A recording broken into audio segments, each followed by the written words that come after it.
তো আমাদের এইবারের নর্থ বেঙ্গল ট্রিপে আমরা গিয়েছিলাম বিউটিফুল সানসেট হিল টাউন সোনাদা, যার ভ্লগ আগে শেয়ার করেছিলাম। বিউটিফুল অ্যাডভেঞ্চারাস সোনাদা টাউনের ট্যুরিস্ট লোকেশন সমস্ত কিছু সেই ভ্লগে রয়েছে। তারপর সেই নর্থ বেঙ্গল ট্রিপের সেকেন্ড পার্টের ভ্লগ আজকে আমি আপনাদের সাথে শেয়ার করব। তাহলে আর দেরি না করে শুরু করা যাক। সো হ্যালো, নমস্তে, নমস্কার everyone, welcome to my channel. Sonada hill টাউনের হোটেল থেকে বেরিয়ে আসার দিন ওয়েদার বেশ অনেকটাই খারাপ হয়ে গিয়েছিল। আমরা একটু টেনশনে ছিলাম, কারণ পাহাড়ে বেশি বৃষ্টি হওয়া মানে অনেক কিছুই হতে পারে। সাইট সিইং ক্যান্সেল হতে পারে, ল্যান্ডস্লাইড হতে পারে, আরও অনেক কিছু। চেক আউট করবো বলে লাগেজ নিয়ে রুমের মধ্যেই ওয়েট করছিলাম। ঠিক তখনই একটা খুব সুন্দর প্রাকৃতিক দৃশ্য চোখে পড়লো, যেমন মেঘগুলো কিভাবে হোটেলের ব্যালকনির জানলা দিয়ে আর দরজা দিয়ে রুমের মধ্যে ঢুকে আসছিল, আর সেই মেঘগুলো ফ্লোরের ওপর ছোট ছোট জলের বিন্দু তৈরি করছিল। বেশ মজার ব্যাপার। হোটেল রিসেপশন থেকে ড্রাইভারের কন্ট্যাক্ট পেয়ে গিয়েছিলাম এবং আগের দিন গাড়ি বুকিং করা হয়ে গিয়েছিল। সোনাদা হিল টাউন থেকে খুব সুন্দর কতগুলো স্মৃতি নিয়ে আর এত সুন্দর লোকেশনের একটা হোটেলে থাকার পর লাগেজ নিয়ে আমরা সকাল 9টার মধ্যে চেক আউট করে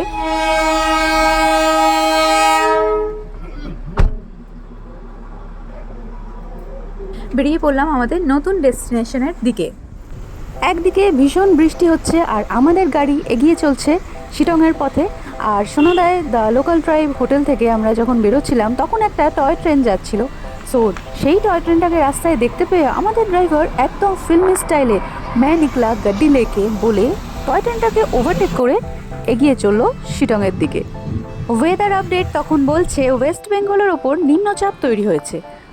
এর আগে বহুবার পাহাড়ে বেড়াতে এসেছি, কিন্তু কখনো এত ভারী বৃষ্টির মুখে পড়িনি। তো এইবারে আমাদের পাহাড়ে বেড়াতে আসায় এটাও একটা নতুন এক্সপিরিয়েন্স, যে বৃষ্টিতে পাহাড় দেখতে কতটা সুন্দর লাগে আর কতটা মিস্টিরিয়াস লাগে। শুধুমাত্র আমার কথায় বিশ্বাস না করে আপনারা নিজেরাই দেখুন যে বৃষ্টিতে পাইন গাছের জঙ্গল কীরকম লাগছে দেখতে। মনে হচ্ছে যেন একটা থ্রিলার মুভি সিনের মধ্যে আমরা সত্যিই ঢুকে পড়েছি।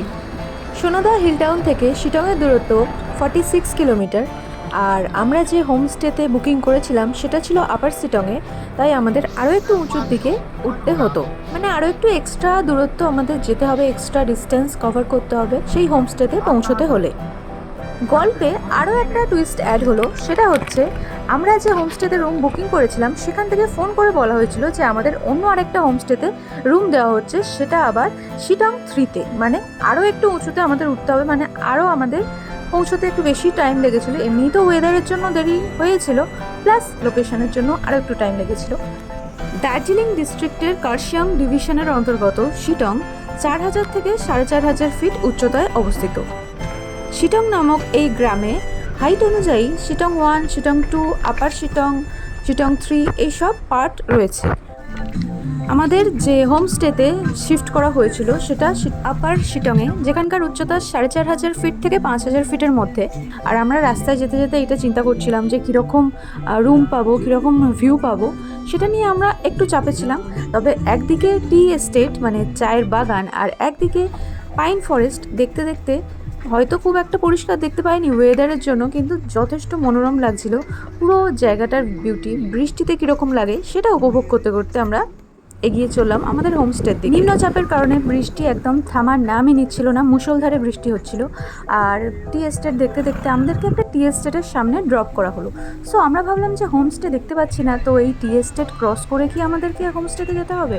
তখন বলা হলো না, এই হোমস্টেটা একটা টি এস্টেটের উপরে, মানে একটা পাহাড়ের মাথায়। তখন আমরা কনফিউজ হয়ে গেলাম যে এরকম টি এস্টেটের মধ্যে আমরা আনএক্সপেক্টেডলি থাকার সুযোগ পাচ্ছি। এটা একটা নতুন এক্সপিরিয়েন্স হতে চলেছে। এরকম হোমস্টেতে জীবনে কোনো দিন থাকিনি, প্রথমবার। এরকম ন্যারো রোড দিয়ে, তাও রাস্তায় পাথরের রাস্তা, এইভাবে আমরা হোমস্টের দিকে এগিয়ে যাচ্ছি। ওই দূরে হোমস্টে। পাথর থাকলে তাও ঠিক আছে, ওইখানটা পুরো কাদা। হ্যাঁ, আর স্লিপারি টাইপের। আবার ওইখানে আবার নিচু আছে, ঢালু, উঁচু নিচু রাস্তা। আর যেহেতু বৃষ্টি হচ্ছিল, রাস্তা একটু পিছল ছিল, মানে স্লিপারি ছিল। আর টি এস্টেটের মধ্যে দিয়ে পাথুরে রাস্তা, স্লিপারি, অনেক ডেঞ্জারাস লাগছিল, অ্যাডভেঞ্চারাসও লাগছিল। খুব সাবধানে পা ফেলে ফেলে আমরা হোমস্টের দিকে এগিয়ে যাচ্ছিলাম। আর ভয়ও লাগছিল যে দুদিকে চা বাগান, কোথায় কি পোকামাকড়, সাপ এইসব থাকবে, এইসব ভয় লাগছিল। অনেক কিছুই মাথায় চলছিল যে স্লিপ খেয়ে কোথায় পড়ে যাব, এইসব ভাবছিলাম। ভাবতে ভাবতে লাগেজ নিয়ে আমরা এগিয়ে গেলাম হোমস্টের দিকে। পৌঁছে গেলাম হোমস্টের কাছাকাছি। ওই যে দেখা যাচ্ছে কুয়াশায় ঘেরা, এটা আমাদের হোমস্টে শিটংয়ে। হোমস্টের নাম উড অ্যাডভেঞ্চার ক্যাম্প। একটা ভ্যালির উপরে এই হোমস্টেটা, মানে একটা পাহাড়ের মাথায়। তবে হোমস্টের লোকেশনটা দেখে মনটা একটু ভালো হয়ে গিয়েছিল, কারণ আশেপাশের ভিউ খুব সুন্দর ছিল। এবার আপনাদের একটু ছোট্ট করে রুম ট্যুর করিয়ে দিই, চলুন দেখা যাক রুম কীরকম ছিল আমাদের উড অ্যাডভেঞ্চার ক্যাম্পে। ফার্স্টে এই রুমটা খালি ছিল বলে আমাদের এখানে থাকতে দেওয়া হয়েছিল। বেশ বড়সড় রুম, 4-5 জন থাকার মতো ইজিলি। 2টো ডবল বেড রয়েছে।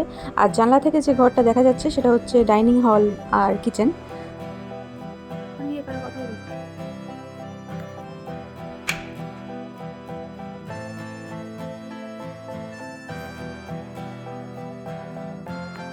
এইবার যাচ্ছি আমাদের রুম ব্যালকনির দিকে। মানে ব্যাক সাইডে একটা ব্যালকনি ছিল, আবার ফ্রন্ট সাইডেও একটা ব্যালকনি ছিল। তো ব্যাক সাইডের ব্যালকনি থেকে ভ্যালি ভিউ পাওয়া যায়, ছোটোখাটো একটা জঙ্গল রয়েছে আর সাইডে একটু পাহাড়ও দেখা যাচ্ছে।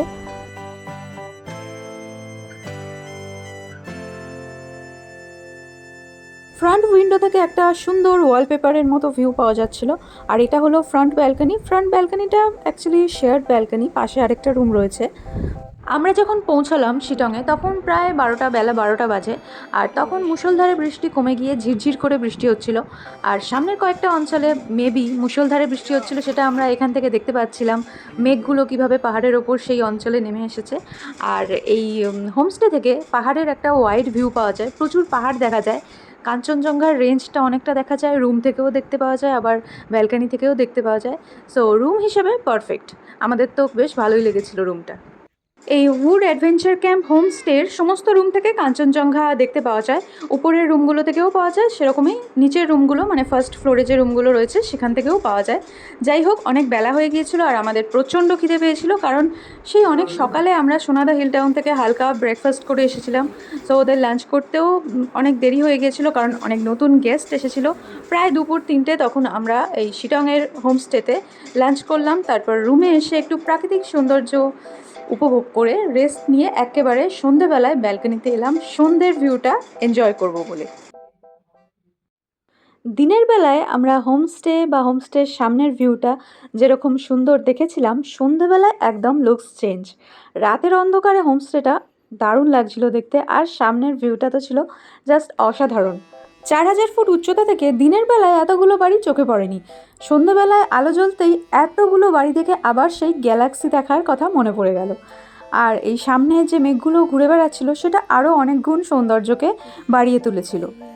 খানিকক্ষণ পরে আবার আকাশ মেঘে ঢেকে গেল, মানে আমাদের সামনের ভিউটাতে পুরো মেঘ চলে এলো, আর কিছুই দেখতে পেলাম না।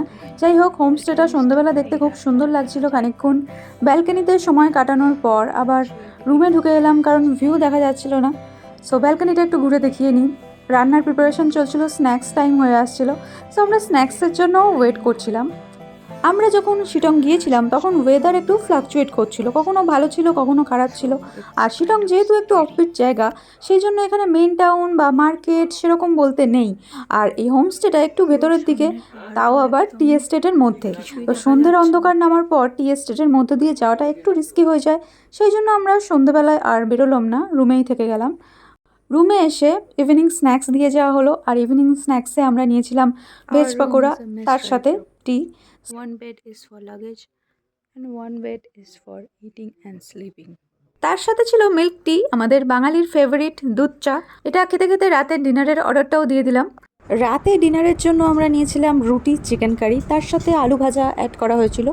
সো রুটি, আলু ভাজা আর চিকেন কারি বেশ এনজয় করে খেলাম। রান্নাবান্না বেশ ভালো ছিল। কিন্তু মাঝরাতে একটা ভীষণ আওয়াজ শুনে ঘুম ভেঙে গেল। জানলা দিয়ে দেখলাম যে বাইরে প্রচণ্ড ঝড় উঠেছে, আর পাহাড়ে সাইক্লোনের অভিজ্ঞতা আগে কখনো হয়নি। আর যা আওয়াজ, সেটা মানে সারা রাত প্রায় কানে বাজছিল, এরকম আওয়াজ হচ্ছিল। আর খুব ভয়ও পাচ্ছিলাম, কারণ শিটংয়ের আশেপাশে লেপার্ড জোন রয়েছে, চিতাবাঘ, ভাল্লুক এইসব দেখা যায়। আমি বারবার ভাবছিলাম যে আমাদের এই হোটেলের মধ্যে, হোমস্টের মধ্যে হয়তো চিতাবাঘ চলে এলো বা ভাল্লুক চলে এলো, সেই জন্য ভয়ে ভয়ে বারান্দার দিকে তাকিয়েছিলাম। ভোরের দিকে বা খানিকক্ষণ বাদে হয়তো ঘুমিয়ে পড়েছিলাম। সকালবেলা জানলার পর্দা সরাতেই দেখলাম ওয়েদার অনেকটা ক্লিয়ার হয়ে গেছে, আর সব থেকে বড় কথা কাঞ্চনজঙ্ঘা দেখা যাচ্ছে, তাও আংশিকভাবে। কিন্তু তবুও পাহাড় প্রেমীদের কাছে পাহাড়ে বেড়াতে আসার অন্যতম উদ্দেশ্য হলো কাঞ্চনজঙ্ঘা দেখতে পাওয়া। আর এই কাঞ্চনজঙ্ঘা দেখতে পাওয়া গেলে যে একটা অনুভূতি হয়, সেটা কিন্তু একদমই অন্য লেভেলের অনুভূতি।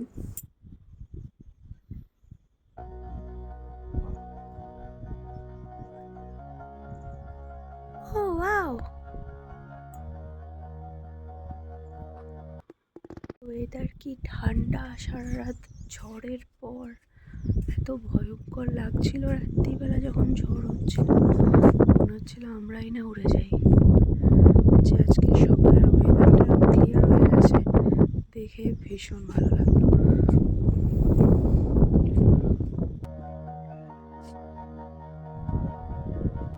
তারপর বাড়িতে সবাইকে ফোন করে জানিয়ে দেওয়া হলো যে হ্যাঁ কাঞ্চনজঙ্ঘা দেখা যাচ্ছে, বাহ বেশ ভালো মজার ব্যাপার।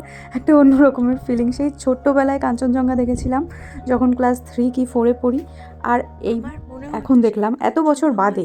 যতক্ষণ ভিজিবিলিটি ছিল কাঞ্চনজঙ্ঘা আর তার আশেপাশের চূড়াগুলো, ততক্ষণ আমরা ওই দিকেই তাকিয়েছিলাম, কারণ ওয়েদার বলছিলাম না যে ফ্লাকচুয়েট করছে, তাই কখন চেঞ্জ হয়ে যায়, সেই জন্য যতক্ষণ দেখা যাচ্ছে ততক্ষণ পুরোপুরি উপভোগ করে নিয়েছি।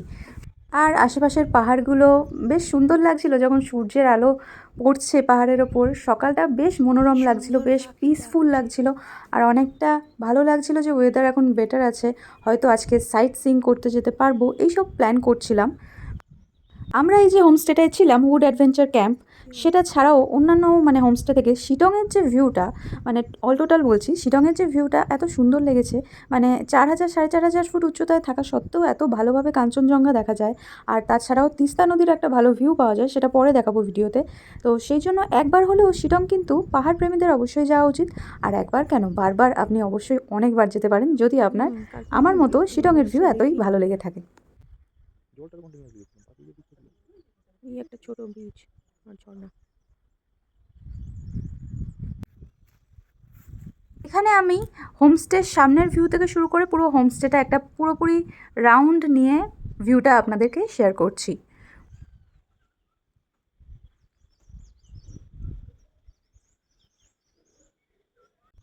এই হোমস্টের বাইরের লুকটা এরকম ছিল, আলাদা আলাদা ছোট ছোট কটেজের মতো সেপারেট রুম ছিল, আর মেন যে বিল্ডিংটা সেখানে দোতলা ছিল, আর দোলনা ছিল, বনফায়ার বা বারবিকিউ করার জায়গা ছিল, বললে হোমস্টের স্টাফরা অ্যারেঞ্জ করে দেয়। আর সামনে একটা এরকম আছে ওয়াটার স্টোর করার। চলুন আজকের হোমস্টেটা পুরোটা ঘুরে দেখাই। ছোট ছোট ক্লিপস নিয়েছিলাম, এবার পুরো হোমস্টেটাই ঘুরে দেখাই। চলুন। ওইখানে হচ্ছে কিচেন, রান্না হচ্ছে, আর এরকম ছোট ছোট সেপারেট রয়েছে কটেজ বলতে পারি, উইথ ব্যালকনি।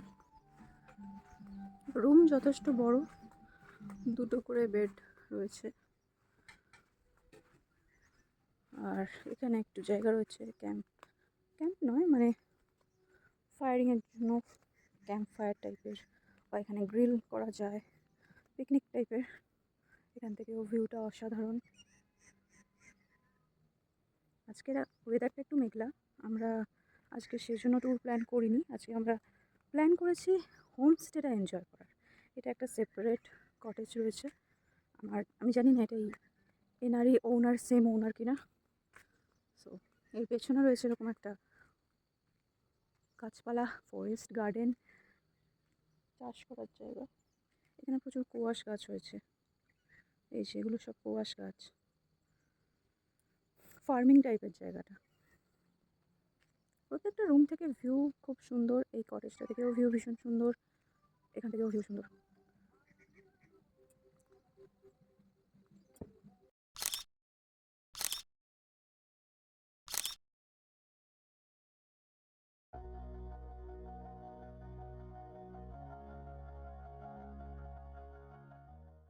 আমাদের রুমের আরও একটা বড় জানালা থেকে দেখতে পেলাম আকাশের রামধনু উঠেছে, আর পাহাড়ের রেনবো, এটাও কিন্তু আগে দেখিনি, এটাও ফার্স্ট টাইম দেখলাম। ছোট হলেও দেখার অনুভূতিটা কিন্তু বেশ ভালো ছিল। সকালে কাঞ্চনজঙ্ঘা, তার খানিকক্ষণ পরে আকাশে রামধনু দেখতে পাওয়া, বেশ ভালো লেগেছিলো। এই জিনিসগুলো কিন্তু মেমোরেবল হয়ে থাকে, এই সমস্ত ছোট ছোট জিনিসগুলো। এইদিকে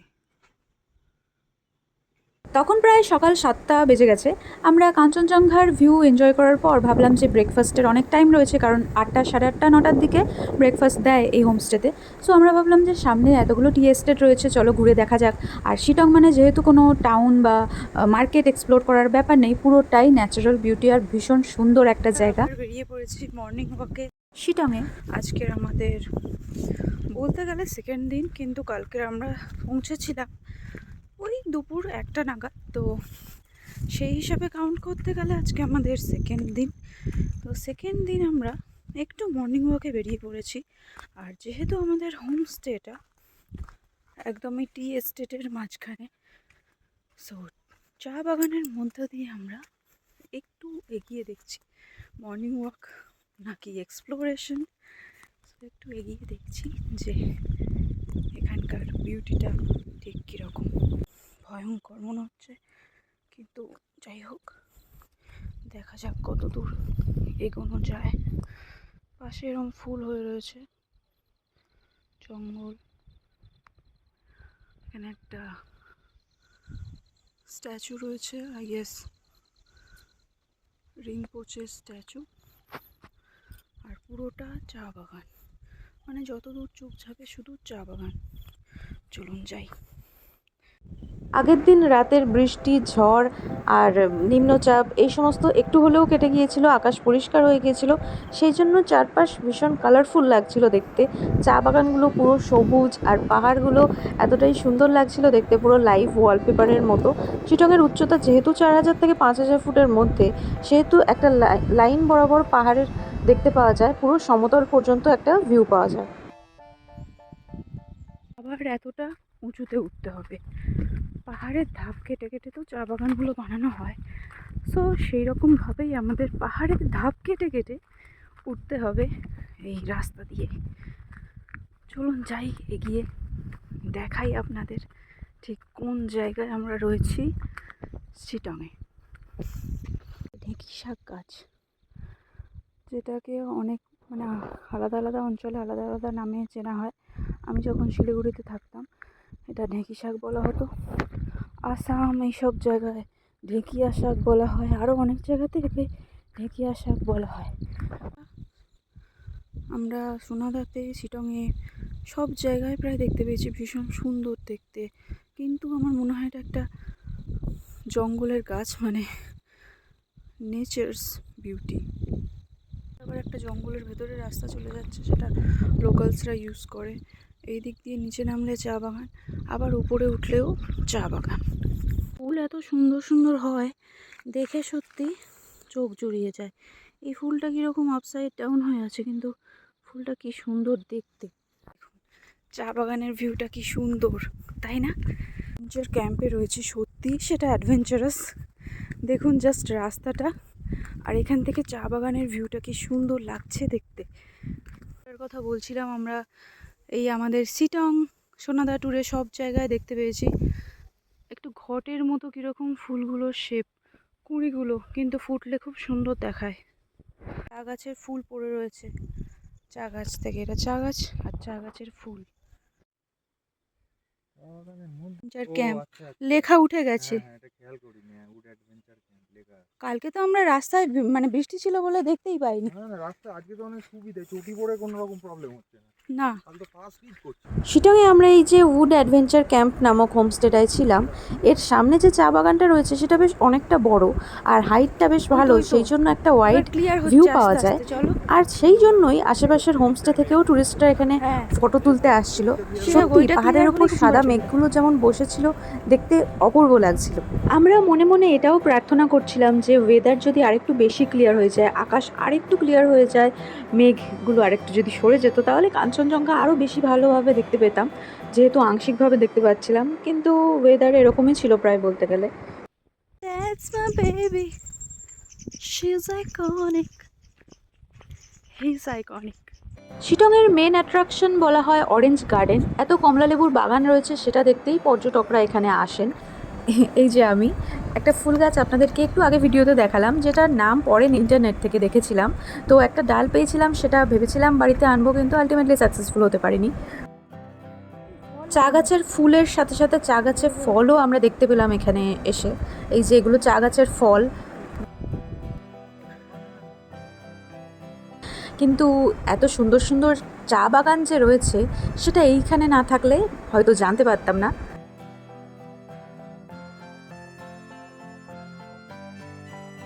গ্রামটাও দেখা যাচ্ছে। মুখে পিম্পল দেখা গেছে। যে কোনো অকেশনে মেয়েদের একটা কম্পালসারি প্রবলেম হয়ে গেছে পিম্পল আসা, সেটা বেড়াতে আসা হোক আর কোনো অকেশন অ্যাটেন্ড করা হোক। তাহলে আমাদের মর্নিং ওয়াক সেরে, মানে আশেপাশের আমাদের হোমস্টের আশেপাশের এক্সপ্লোরেশন কমপ্লিট করে আমরা রুমে এলাম। আর অনেক দেরি হয়ে যাচ্ছিল, ব্রেকফাস্ট তো করতেই হবে। ব্রেকফাস্ট তখন অলমোস্ট রেডি হয়ে গেছে, তো আমরা ব্রেকফাস্টের জন্য রুমে ফিরে এলাম। প্রথমে মিল্ক টি সবার রুমে দিয়ে যাওয়া হলো, তো আমরা মিল্ক টি আর বিস্কিট খেয়ে নিয়ে স্নান করে রেডি হয়ে সেই কিচেন আর ডাইনিং রুম একসাথেই, ওখানে গেলাম ব্রেকফাস্টের জন্য। ব্রেকফাস্টে ছিল রুটি আর আলুর সবজি। আস্তে আস্তে ক্লিয়ার হচ্ছে, রোদ্দুর উঠেছে। সকালে রোদ উঠেছিল, তারপর মেঘলা হয়েছিল। আশা করা যায় এই মেঘটা পরিষ্কার হয়ে যাবে। I wish.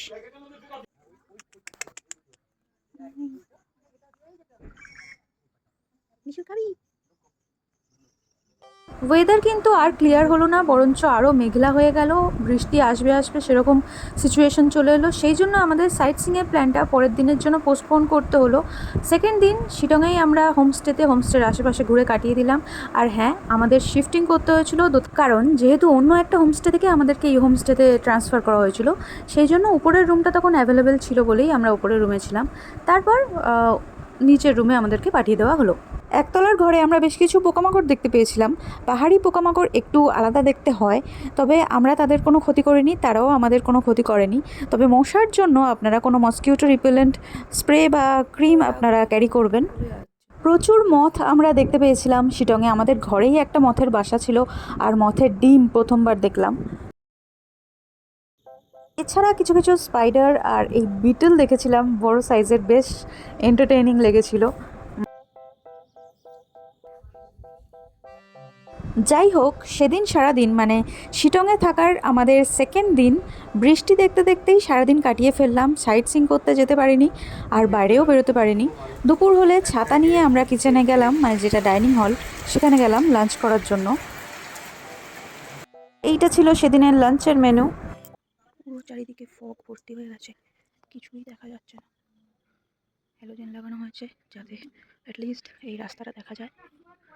তারপর সন্ধেবেলায় গরম গরম ভেজ পকোড়া খেলাম। আগের দিন যে ভেজ পকোড়া খেয়েছিলাম সেটার রেসিপি আলাদা ছিল, মানে সেটায় আলাদা সবজি দেওয়া ছিল, আর আজকেরটায় আলাদা সবজি দেওয়া তৈরি ছিল। ডিনারের মেনুতে ছিল রুটি আর চিলি চিকেন। আগেই বলেছি কম দামে খাওয়া দাওয়া এখানে বেশ ভালোই। ডিনার সেরে তাড়াতাড়ি ঘুমিয়ে পড়লাম, কারণ নেক্সট দিন ছিল সাইট সিইংয়ের। আর কেমন সাইট সিইং করলাম সেটা নিয়ে আসছি নেক্সট ব্লগে। তো টেক কেয়ার অ্যান্ড সাবস্ক্রাইব।